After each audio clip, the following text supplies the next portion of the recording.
تو جب آپ تسبیح پکڑیں گے تو یہ یوں مڑ جائیں گی، یا انگلیوں پہ یوں کر کے گنیں گے تو انگلیاں اندر کی طرف مڑ جائیں گی، جو میں نے بتایا کہ اس کو مکروہات میں شامل کیا گیا ہے، اس کو مکروہ کہا گیا ہے۔ ایک یہ مسئلہ آئے گا، وہ میں نے اس کی وضاحت کر دی۔ دوسرا مسئلہ آئے گا، کیونکہ ہم لوگ جو ہے وہ نماز پڑھنے کی عادی تو ہے نہیں، رمضان مبارک کی برکتوں کی وجہ سے ہمیں شوق پیدا ہوتا ہے۔ دو جگہیں ایسی ہیں، کتنی جگہیں جہاں پہ ٹھوکر لگتی ہے۔ ایک یہ ہوتا ہے کہ ہم نے کہا سمیع اللہ لمن حمدہ تو 10 بار پڑھے بغیر سجدے میں چلے گئے، ایک یہاں پہ ٹھوکر لگتی ہے۔ ایک ٹھوکر عمومی طور پہ لگتی ہے دونوں سجدوں کے درمیان میں بھول گئے، ایک سجدے سے اٹھے تو ساتھ ہی اگلے سجدے میں چلے، کیونکہ عادت بنی ہوتی ہے۔ تو یہ دو جگہیں عمومی طور پہ ایسی ہیں جہاں پہ ٹھوکر لگ جاتی ہے۔ اب صلاۃ و تسبیح میں آپ کسی بھی جگہ پہ کسی بھی مقام پہ تسبیح پڑھنا بھول گئے ہیں، کیا کر گئے؟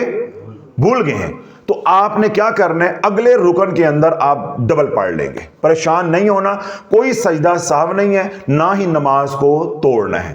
اللہ نے جب اتنی آسانیاں دی ہوئی ہیں تو اپنے اوپر پریشانیاں اور مشکلات کو جو ہے نا خود جو ہے وہ لاگو نہیں کرو، اپنی زندگی کو جو ہے نا وہ عذاب نہیں بنائے۔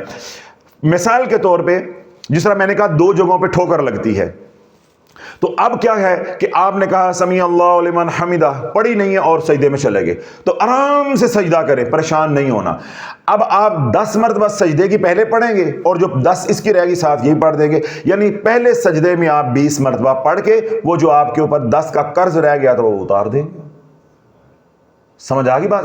ایسے دوسری ٹھوکر لگتی ہے دو سجدوں کے درمیان میں جو جلسہ ہوتا ہے اس میں بندہ بھول جاتا ہے، تو اگر دو سجدوں کے درمیان والی بھول گئی تو آپ نے پریشان نہیں ہونا، نماز نہیں توڑنی، کوئی سجدہ سہو نہیں ہے، جو دوسرا سجدہ کریں گے اس میں 20 مرتبہ پڑھ لینی۔ اب یہاں ایک بڑا باریک مسئلہ ہے۔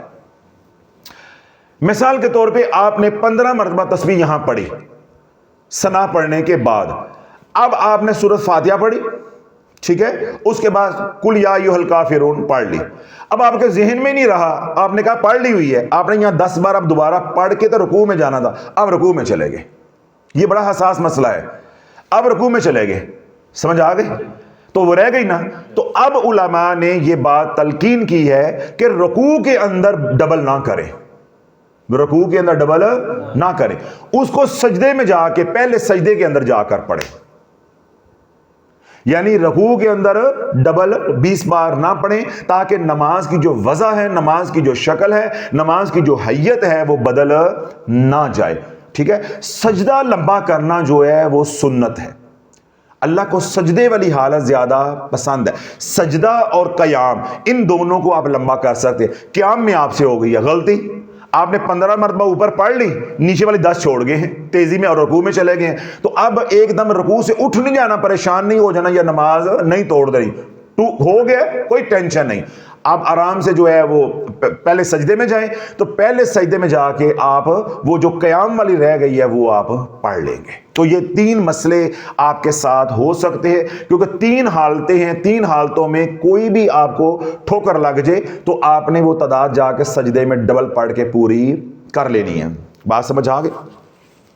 اور اگر آپ جو قیام کے اندر 10 بار رہ گئی ہے تو رکوع کے اندر آپ 20 کر بھی لیں گے تو تب بھی نماز ہو جائے گی، اس میں کوئی ایسا مذائقہ نہیں ہے۔ لیکن افضل جو طریقہ علماء نے بتایا ہے، مشائخ نے بتایا ہے، کیونکہ نماز کی شکل جو ہے وہ خراب نہ ہو، اس کی وضع قطع جو ہے اس کی حیت کے اوپر حرف نہ آئے، تاکہ تمام ارکان کے اندر تناسب جو ہے وقت کا وہ قائم رہے، اس لیے علماء نے کہا ہے کہ جو تسبیح اوپر رہ جائے اس کو پہلے سجدے کے اندر مکمل کیا جائے، رکوع کو لمبا اتنا زیادہ نہ کیا جائے۔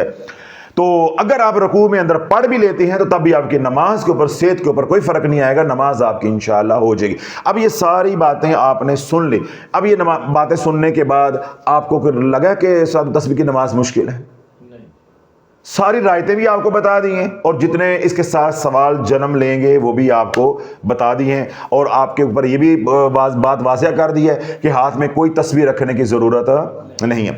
اس طرح بعض حضرات بزرگ ہوتے ہیں، وہ صلاۃ و تسبیح کے اندر جب سبحان اللہ والحمد للہ ولا الہ الا اللہ واللہ اکبر یعنی یہ تسبیح پڑھ رہے ہوتے ہیں تو وہ منہ سے گن لیتے ہیں، منہ سے کوئی بھی لفظ نکلا تو نماز فاسد ہو جائے گی، نماز فاسد ہو جائے گی۔ اس لیے نہ منہ سے گننا ہے، نہ انگلیوں کو موڑ کے گننا ہے، نہ ہاتھ میں تسبیح پکڑنی ہے۔ میں نے آپ کو آسان طریقہ بتایا کہ اپنی انگلی کو دباتے جاؤ، 1 2 3 4 5، پھر 1 2 3 4 5، بس۔ اس میں کون سی مشکل کام ہے؟ کوئی مشکل ہے؟ کوئی اور سوال آپ کے ذہن میں آتا ہو؟ سارا طریقہ میں نے واضح کر دیا، ٹھیک ہے؟ تو اللہ رب العزت مجھے بھی آپ کو جو ہے صلاۃ و تسبیح کا اہتمام کرنے کی توفیق عطا فرمائے۔ جس طرح شیخ حسن بصری رحمۃ اللہ فرماتے ہیں کہ جو صلاۃ الخیر اور صلاۃ تسبیح کا اہتمام کرتا ہے تو نماز دوران نماز اللہ رب العزت اس کو 70 بار رحمت کی نگاہ سے دیکھتا ہے۔ جب اللہ پاک ایک بار رحمت کی نگاہ کرتا ہے، اللہ 70 حاجتیں پوری فرما دیتا ہے۔ اس لیے وہ میرے تمام بہن بھائی، دوست، احباب، متعلقین، مخلصین، مریدین جو ہے جو پریشان ہیں، جو ان کی تمنائیں آرزو ہیں، ان کو ذہن میں رکھ کے وظائف سے جان چھڑاؤ، مسنون اعمال کی سے لو لگاؤ، مسنون اعمال کی طرف لوٹ آؤ۔ اللہ بھی راضی، اللہ کا محبوب بھی راضی ہو جائے گا۔ اپنے گھر کی پریشانی ہے، رجت کا مسئلہ ہے، جادو کا مسئلہ ہے، رزق کا مسئلہ ہے، بیماریوں کا مسئلہ ہے، اولاد کا مسئلہ ہے، سرے سے اولاد نہیں ہے، اولاد کی نافرمانی کا مسئلہ ہے، قرض کا مسئلہ ہے، مالی تنگ دستی ہے، کسی بات نے آپ کو پریشان کیا ہوا ہے، صلاۃ و تسبیح کا اہتمام کریں۔ اور یہ صلاۃ و تسبیح صرف رمضان تک نہیں ہے، بعد میں بھی پڑھتے رہیں۔ جس طرح اللہ کے نبی علیہ الصلوۃ والسلام نے اپنے چچا کو اور ایک صحابی رسول کو تلقین کی کہ روز نہیں پڑھ سکتے، جمعے کے جمعے پڑھ لیں، تو اس لیے جمعے والے دن پڑھ لیں۔